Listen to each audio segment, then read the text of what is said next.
This video covers call handling on iPECS 1 for iOS. To begin a call, start by tapping the dial pad icon in the bottom right-hand corner of your screen. You should then have the option to dial a number from the pad. If the number you are dialing matches that of a contact, it can automatically bring up that contact's details. You can also search for a contact by name.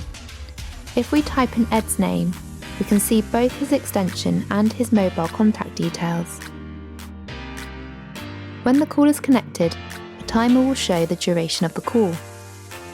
You then have options to choose from while the call is live, which are mute, put the call on hold, put the caller on speaker, and a keypad if you need to enter a key whilst on a call.